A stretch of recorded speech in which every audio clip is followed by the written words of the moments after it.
ጤና ይስጥልን ውድ ቻናላችን ቤተሰቦች እንደምን አላችሁ? ዛሬም ተመልሰን ወደ እናንተ መተናል። የዛሬው ልዩ ልዩ መረጃዎች ይኖሩናል። አብራችሁን እንድትቆዩ እየጋበዝን ለቻናላችን ደግሞ አዲስ የሆናችሁ ሰብስክራይብ በማድረግ እንዲሁም ለሌሎች ደግሞ ተደራሽ እንድንሆን እንድታደርጉ በአክብሮት እንጋብዛችኋለን። አብራችሁን ስለምትቆዩ ደግሞ በጣም ደስተኞች ነን።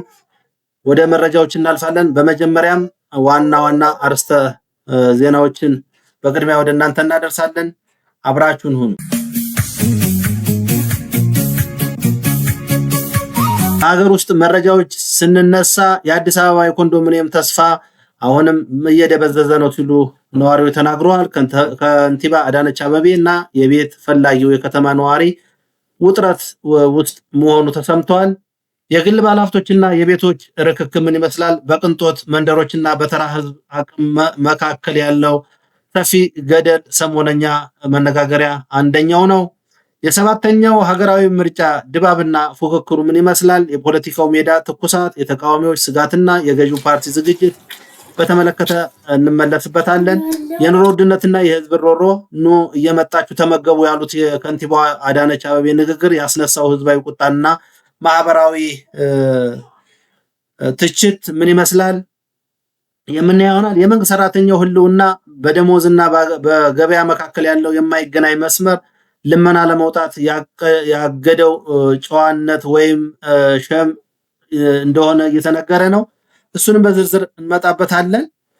ዓለም አቀፍ መረጃዎችን በተመለከተ የኢራንና የነዳጅ ገበያ ውጥረት እንግዲህ ለሀገራችንም ጦስ እየሆነ መጥቷል። የመካከለኛው ምስራቅ የጂኦፖለቲካል ትኩሳትና በዓለም አቀፍ የነዳጅ ዋጋ ላይ እያሳደረ ያለው ጫና ከፍተኛ መሆኑን እሱንም ይዘን መተናል። የዶናልድ ትራምፕ ሁለተኛው ምዕራፍ፣ የዋሽንግተን አዳዲስ ፖሊሲዎች፣ የአውሮፓ ስጋትና የዓለም ኢኮኖሚ መዋሸግ እና ጥርጣሬ መፍጠር ምን ይመስላል የሚለውን የምናይ ይሆናል። የኮንዶሚኒየም ሁኔታ አሁንም ተስፋ ብዙ ሰጪ እንዳልሆነ እየተነገረ ነው። የቤት ፈላጊው የዓመታት ናፍቆትና የከተማው አስተዳደር በየጊዜው የሚሰጡት መረጃ ምን ይመስላል? እየተቀያየረ ያለው ትዝብት እና የተስፋ መደብዘዝ እየታየ መሆኑ ተሰምቷል። በአዲስ አበባ ከተማ አስተዳደር ለተከታታይ 10 ዓመታት የ20 ዓመታት የቁጠባ ቤት ለመግዛት ደምና ላባቸውን ሲያፈሱ የኖሩ የከተማ ነዋሪዎች ሰሞኑ ከከንቲባ አዳነች አቤቤ አስተዳደር እየወጡ ባሉ መግለጫዎች ተስፋቸው እየደበዘዘ መምጣቱን በምሬት እየገለጹ ይገኛሉ። በአንድ ወቅት የከተማዋ ድሆችና መካከለኛ ገቢ ያላቸው ዜጎች ብቸኛ የቤት ባለቤት መሆኛ ተስፋ ተደርጎ ይታይ የነበረው የኮንዶሚኒየም ፕሮጀክት አሁን ላይ ማነቆ የበዛበትና መቆሚያ የሌለው አዙሪት ውስጥ የገባ ይመስላል ሲሉ ተናግረዋል። ከንቲባዋ በቅርቡ ባደረጓቸው ንግግሮች መንግስት እጅግ ከፍተኛ የሆነ የባንክ ዕዳ ውስጥ መዘፈቁንና የቀድሞው የቤት አሰጣጥ ስርዓት በከፍተኛ ድጎማ ላይ የተመሰረተ በመሆኑ አሁን ላይ ባለው የዋጋ ግሽበትና የማይክሮ ኢኮኖሚ ማሻሻያ ላይ መቀጠል እንደማይቻል በተዘዋዋሪ አመልክተዋል። ይህ መግለጫ በየወሩ ከደሞዛቸው እየቆጠቡ ለቤት ቁጠባ ሲያስተላልፉ ለነበሩ በመቶ ሺዎች ለሚቆጠሩ ዜጎች ታላቅ መርዶ እንጂ የምስራች ሊሆን አይችልም።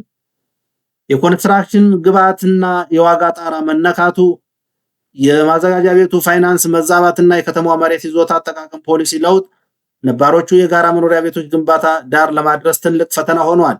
ነዋሪዎች ዓመታትን ሙሉ የቆጠብነው ገንዘብ በዋጋ ግሽበት ሳንቲም ሆኖ ሲቀር የመንግስት ምላሽ ተስፋ አስቆራጭ መሆኑ ፍትሐዊ አይደለም በማለት ድምፃቸውን እያሰሙ ይገኛሉ።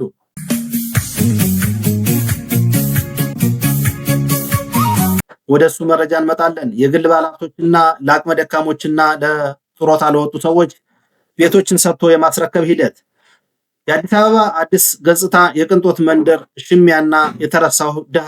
መንግስት የኮንዶሚኒየም ፕሮጀክቶች መዘግየትና ተስፋ መቁረጥ በታየበት በአሁኑ ወቅት በግል ባለሀብቶችና በሪል ስቴት አልሚዎች የሚገነቡ ሰማይ ጠቀስ ህንፃዎችና ተንደላቀቁ የመኖሪያ መንደሮች ግንባታ ግን በተቃራኒው እጅግ እየፈጠነ ይገኛል።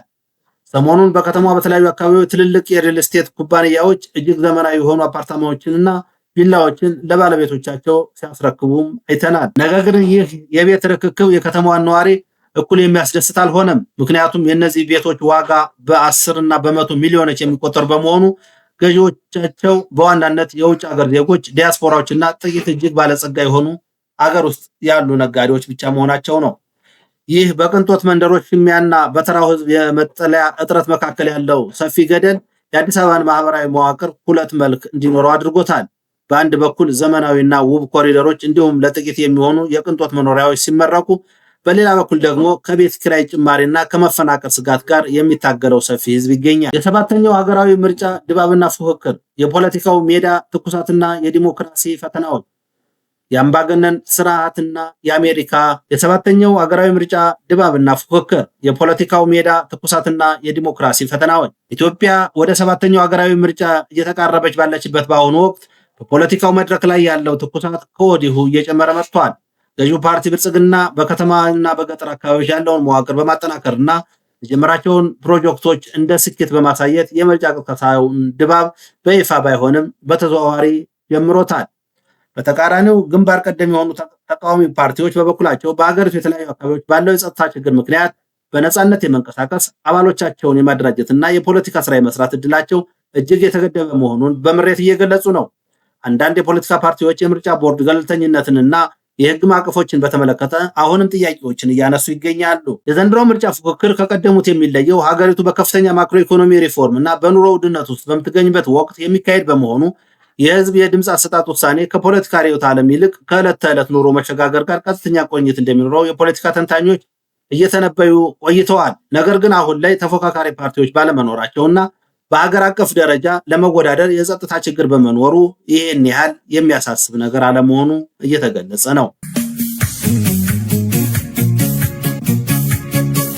የኑሮ ውድነትና የህዝብ ሮሮ መጨመሩ የኑሮ ውድነትና የህዝብ ሮሮ አሁንም ቀጥለዋል። አሁኑን ወይዘሮ አዳነች አቤቤ ኑ እየመጣችሁ ተመገቡ፣ አዲስ አበባ ላይ ልመና አያስፈልግም የምግብ ማዕከላትን ያስነሳው ህዝባዊ ቁጣ አዲስ አበባ ነዋሪዎችን ብቻ ሳይሆን መላውን የኢትዮጵያ ህዝብ እያሰቃየ ያለው የኑሮ ውድነት አሁን ላይ ጣራ ነክቷል። የፍጆታ እቃዎች፣ የምግብ እህሎች፣ የቤት ኪራይና የትራንስፖርት ዋጋ በየቀኑ መጨመሩ የብዙዎችን የመግዛት አቅም ሙሉ በሙሉ አሽቆልቁሎታል።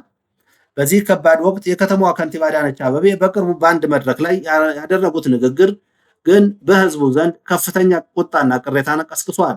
ከንቲባዋ የከተማ መስተዳደር የከፈታቸውን የህዝብ መመገቢያ ማዕከላት የእናቶች ማዕድ እንደ ትልቅ ስኬት በመጥቀስ መመገቢያዎች ብዙ ናቸው፣ ኑ እየመጣችሁ ተመገቡ ማለታቸው በተለይ በማህበራዊ ሚዲያ እና በነዋሪዎች ዘንድ እንደ ትዕቢትና የህዝብን ስቃይ ካለማወቅ የተቆጠረ ነው ብለውታል።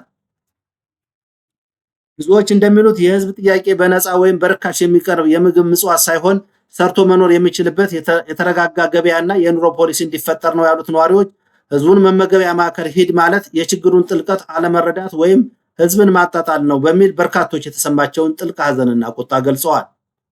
የመንግስት ሰራተኛው የህልውና አደጋ ላይ መውደቁ ተሰማ። ልመና ለመውጣት ያገደው ጨዋነት ብቻ ነው ተብሏል። በዝምታ የሚሰቃየው የህብረተሰብ ክፍል አሁንም እዚያው ላይ ነው ያለ የሚል መረጃ አለ። የመንግስት ሰራተኛው የህልውና አደጋ ላይ ወድቋል። ልመና ለመውጣት ያገደው ጨዋነት ብቻ ነው። በዝምታ የሚሰቃየው የህብረተሰብ ክፍል መጨረሻው ምን ይሆናል? በአሁኑ ወቅት በኢትዮጵያ ውስጥ እጅግ አስከፊ ሰለባ የሆነው ወገን የመንግስት ሰራተኛው ነው ቢባል ማጋነን አይሆንም። የወር ደመወዝን የአንድ ሳምንት ቀለብ እንኳ መሸፈን ያቃተው የመንግስት ሰራተኛ አሁን ላይ የመኖርና ያለመኖር ህልውና ፈተና ላይ ወድቋል። አንድ ከፍተኛ ባለሙያ ወይም መምህር የሚያገኘው የወር ደመወዝ በአሁኑ ገበያ የአንድ ኩንታል ጤፍ ወይም የአንድ ኪሎ ስጋና ጥቂት ዘይት ዋጋ ጋር እኩል እየሆነ መጥቷል። ይህ በመሆኑም የመንግስት ሰራተኛው በብድር በጭንቀትና በረሃብ ውስጥ እንደሚገኝ ይነገራል። ከሁሉም በላይ የሚያሳዝነው ግን ይህ የህብረተሰብ ክፍል ባለው የረጅም ጊዜ ጨዋነት፣ የስራ ስነ ምግባርና ማህበራዊ ክብር ምክንያት ችግሩን አውጥቶ መናገር አለመቻሉ ነው። ልመና ለመውጣት ሸም ወይም አይናፋርና ጨዋነት ይዞት እንጂ በየቤቱ ያለው የችግር ጥልቀት እጅግ የሚዘገንን ነው ይላሉ ጉዳዩ በቅርበት የሚከታተሉ ማህበራዊ አጥኚዎች። መንግስት በአስቸኳይ ደሞዝ ማሻሻያ ወይም የግብር ቅናሽ ካላደረገ የመንግስት መዋቅሩ ሙሉ በሙሉ የማንኮታኮት አደጋ ላይ ተጋርጦበታል ተብለዋል።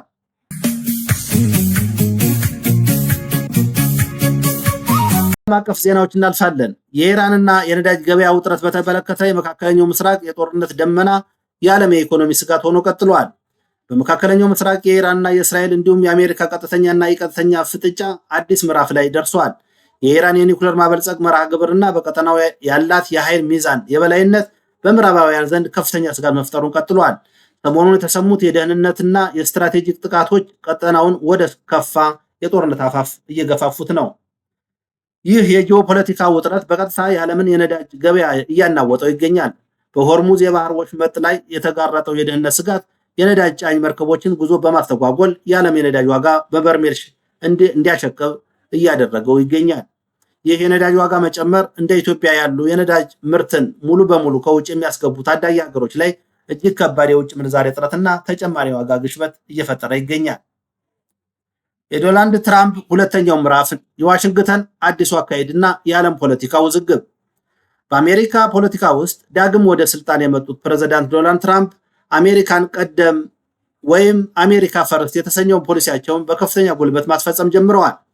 ትራምፕ በዓለም አቀፍ የንግድ ስምምነቶች ላይ እየጣሉ ያሉት አዳዲስ ታሪፎች፣ ቀረጥ በተለይም ከቻይና ከአውሮፓ ህብረት ጋር ያለውን የኢኮኖሚ ግንኙነት በከፍተኛ ሁኔታ እያሻከረው ነው።